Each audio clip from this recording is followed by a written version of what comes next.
자, 변동성을 약간씩 보여주고 있는 뉴욕 증시였습니다. 자, 그런 가운데 개장 전 보셔야 될 이슈들 좀 체크를 해보겠는데요. 자, 우선은 앞서서도 TSMC 긍정적인 매출이 나오고 있습니다. AI에 대한 수익성에 대한 우려가 있지만 그래도 7월 매출이 45%나 크게 뛰어 올랐다는 건 앞으로가 좀 전망이 긍정적으로 봐지는 부분이 되겠습니다. 자, 그런 가운데 상반기에 굉장히 돈을 많이 벌어들인 5대 증권사가 되겠습니다. 밸류업으로 주주환원이 또 많이 이어질 수 있을지 기대해 보도록 하겠고요. 주식시장에서 양수 겸장 기술 전략이죠. 이 바벨 전략과 관련해서 한쪽에는 방어주, 다른 한쪽에는 낙폭 과대주라는 키워드가 들어가 있습니다. 자세하게 알아보도록 하겠습니다. 김우혁 캐스터 전해주시죠. 네, 지난주 금요일 장마감 이후부터 개장 전까지 중요한 소식들 함께 정리해 보겠습니다. 오늘도 6가지 소식들 준비되어 있고요. 먼저 헤드라인 통해서 함께 만나보겠습니다. 네, 첫 번째 소식입니다. 2분기에 우리나라의 수출을 이끌었던 것은 바로 반도체와 자동차였는데요. 비중이 31.7%를 기록하게 되며 분기 기준 사상 최대치를 기록했습니다. 두 번째 뉴스입니다. 세계 최대 파운드리 업체 대만 TSMC가 7월 매출이 무려 45%나 크게 뛰어올랐습니다. 엔비디아를 포함해 팹리스 업체들의 물량이 늘은 이유로 분석되고 있습니다. 세 번째 소식입니다. 코로나19 환자가 반년 만에 최대치까지 올랐는데요. 고령층을 중심으로 한 달 사이 9배나 급증한 가운데 질병청에서는 치료제와 자가검사 키트의 공급을 확대를 검토하고 있습니다.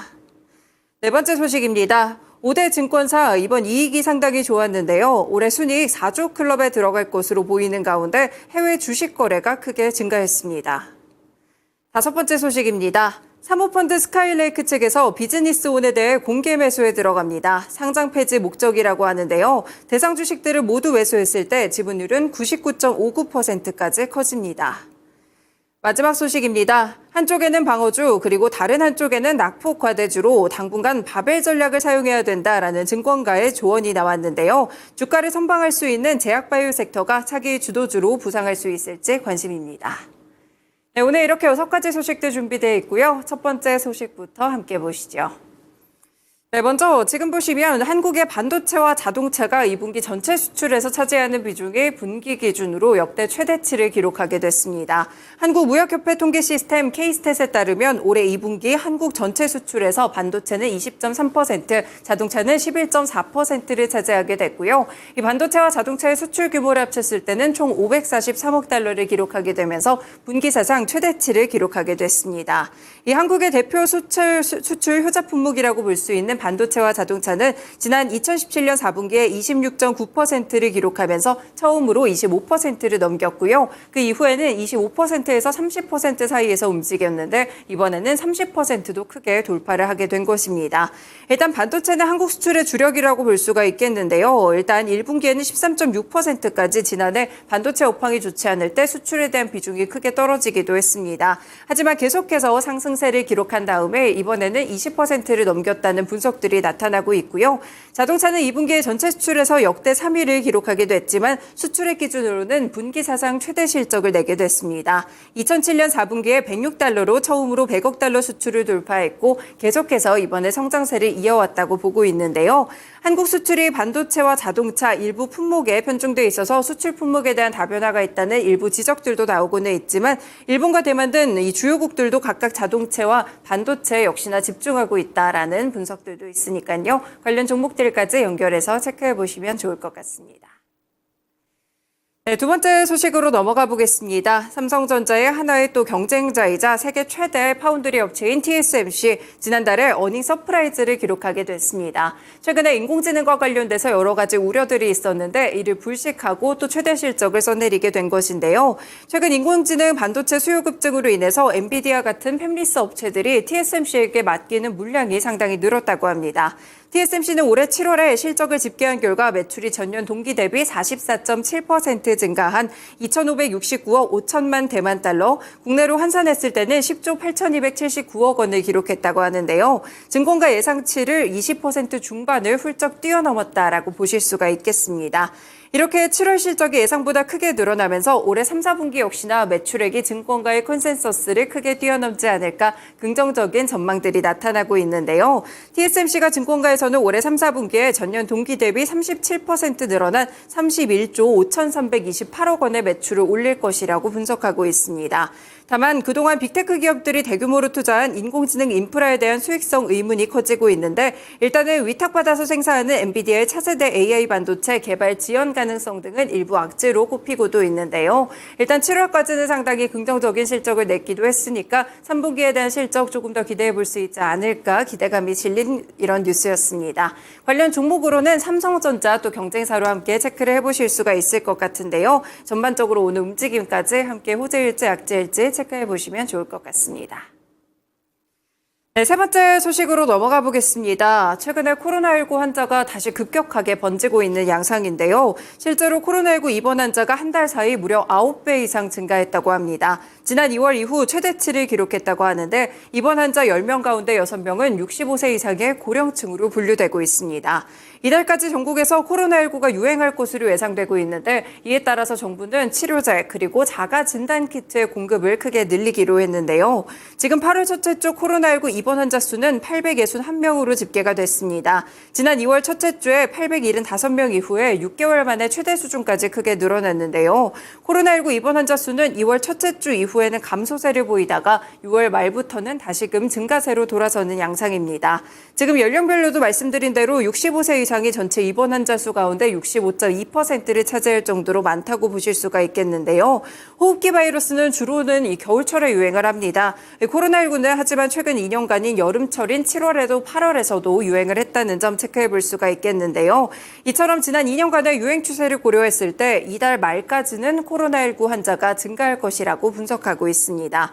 지금 코로나19가 재유행하면서 치료제도 굉장히 빠르게 소진되고 있다는 분석들이 있고요. 일부 지역에서는 팍스로비드, 화이자의 치료제이기도 한데 일부 품귀 현상까지 빚어졌다고 합니다. 실제 치료제의 주간 사용량은 6월 넷째 주 1272명분에서 7월 다섯째 주는 4만 2천 명분 이상으로 무려 33배나 증가했다고 하는데요. 이에 따라 질병청은 코로나19 치료제 공급량을 대폭 확대하고 시도 주간 하에 이 지역 내에서는 수급관리 물량을 지방자치단체에 추가적으로 공급하는 조치 등을 함께 취하고 있습니다. 네, 오늘도 그래서 역시나 이 코로나19 관련 종목들 움직이지 않을지 실제로 지난주 금요일 시간에서도 관련 종목들이 많이 움직였는데요. 대표적으로 미코바이오메드, 신품제약, 엑시스바이오, 오상자이엘 같은 종목들 치료제나 이 진단키트 쪽으로 해서 함께 상승하는 흐름들이 지난주 금요일 시간회에서 함께 관찰이 됐습니다. 실제로 보시면 미코바이오메드는 시간회 상한가를 터치하면서 2,050원까지 오르기도 했었고요. 말씀드린 대로 나머지 종목들도 강세를 보였습니다. 네, 그 가운데 엑시스바이오도 차트 통해서 최근에 코로나19에 의해서 어떻게 움직이는지 좀 살펴보실 수 있겠는데요. 한동안 코로나19 이후에는 조정을 받으면서 시장의 관심에서 밀려났던 종목입니다. 하지만 최근 환자 증가수 추이와 더불어서 7월 말부터 움직이기 시작했는데요. 8월 들어서는 거래량이 실리며 폭발적인 시세를 내고 있는 상황이고 갭상승 이후에는 현재 높은 구간에서 횡보하는 모습들이 펼쳐지고 있습니다. 네, 다음 소식으로 넘어가 보겠습니다. 5대 증권사 이번에 순이익이 상당히 좋을 것으로 예상되고 있는데요. 국내 5대 증권사 올 상반기 당기 순이익만 2조 5,217억 원을 기록하면서 연간 순이익 4조 클럽 달성에 청신호를 밝히고 있습니다. 해외 증시가 상당히 좋아지면서 국내 투자자들의 해외 거래가 늘었고 여기서 수수료를 취하게 됐는데 그래서 역대급 실적을 기록했다는 분석인데요. 이 5대 증권사의 올해 상반기 순이익은 2조 5,217억 원으로 전년 동기 대비 37.6% 증가했습니다. 2023년 순이익은 2조 3,028억 원보다 2,189억 원 늘었다고 보실 수 있겠는데요. 업체별로 봤을 때는 올 상반기에 한국투자증권이 전년 대비 무려 65% 증가한 실적을 냈고 NH투자증권도 50% 이상, 삼성증권도 26% 증가한 수치를 기록하게 됐습니다. 해외 주식 거래가 증가한 덕분이라고 보실 수 있겠는데 실제로 해외 주식 거래에 대한 금액 비중이 상당히 늘었다고 하고요. 이뿐 아니라 개인 투자자들의 회사채 투자가 증가한 점도 IB 쪽에 수수료를 증가시켰다고 보고 있습니다. 그리고 이 개인들의 회사채 투자가 금리가 내려가기 전 조금이라도 이 높은 금리의 이익을 보기 위한 그런 행동으로 풀이가 되고 있기 때문에 금리 인하 국면에서 더욱더 늘어날 수 있다는 여지를 있다는 점 함께 체크해 보실 수 있겠고요. 관련 종목으로는 상장된 증권사들 함께 위주로 체크해 드립니다. NH투자증권, 삼성증권, 대신증권, 키움증권까지 증권사들도 확인해 보시길 바라겠습니다. 네, 다섯 번째 소식은 이 개별 소식으로 함께 봅니다. 국내 사무투자펀드 운용사 스카이레이크 에쿼티 파트너스가 이 코스닥 상장사 비즈니스온을 공개 매수한 뒤 잦은 상장 폐지에 나서게 됩니다. 이 스카이레이크는 이달 12일부터 다음 달 2일까지 플랫폼 비즈니스온을 이 잠재 발행 주식 총수의 28.94%에 해당하는 657만 9,452주를 한 주당 15,849원에 공개 매수할 것으로 예상이 되고 있는데요. 일단 물량을 모두 매수하게 되는데 이 대상 주식을 모두 매수했을 때 지분율은 99.59%까지 큰 폭으로 뛰어오르게 됩니다. 실제로 앞서 스카이레이크는 지난달 23일 비즈니스온의 최대 주주 프렉시스 캐피탈과 잠재 발행 주식 총수의 70.65%를 2,545억 원에 매매하는 주식 매매 계약을 맺기도 했었는데요. 주당 인수가는 공개 매수 가격인 한 주당 15,849원과 같았고 이번 공개 매수 대상 주식은 최대 주주 소유 주식과 회사의 자사주를 제외한 잔여 지분이라고 보실 수가 있겠습니다. 앞으로도 상장 폐지에 나서기 위해서 이렇게 공개 매수에 들어간다는 소식이 있기 때문에 비즈니스온의 주가와 비교해 보시면서 오늘장 체크해 보셔도 좋을 것 같습니다. 네, 마지막 소식으로 가보겠습니다. 증권가에서는 바벨 전략을 사용해야 된다 이런 분석들이 나타나고 있는데요. 미국 경기 침체에 대한 우려가 일부 해소되면서 일단 국내외 증시는 반등에 성공한 모습입니다.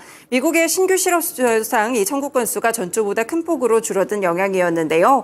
하지만 이제 7월의 CPI 같이 아직까지 어느 정도 발표가 될 만한 그리고 주목을 해봐야 될 만한 그런 지표들이 상당히 많이 남아 있습니다. 그렇기 때문에 변동성이 커진 상황에서 전문가들은 주가를 방어하는 데 성공할 수 있는 두 가지 바벨 전략을 또 추천하기도 했었는데요. 통신과 바이오즈 그리고 최근에 크게 하락한 반도체, 화장품, 화학주를 동시에 포트폴리오에 담는 전략이 효과적이다라고 조언을 주고 있습니다. 그리고 이 미국의 경기 침체 여부 논란이 여전히 남아있는 가운데 엔캐리 트레이드 청산에 대한 정점에서도 의견이 분분하게 좀 나오고 있기 때문에 관련된 경제 지표들이 발표될 때마다 일희일비할 가능성도 높다고 짚어주고 있는데요. 결국에는 이렇게 변동성이 생길 수 있는 증시다라고 분석을 하게 되면서 주가를 선방했던 제약바이오 섹터가 차기 주도주가 될 가능성까지 함께 분석하는 리포트가 있었습니다. 네, 관련 종목들 그리고 섹터들 위주로도 전략에 참고해 보시면 되겠습니다. 이렇게 6가지 소식들 개장 전에 함께 정리해 드렸습니다. 지금까지 모닝뉴스였습니다.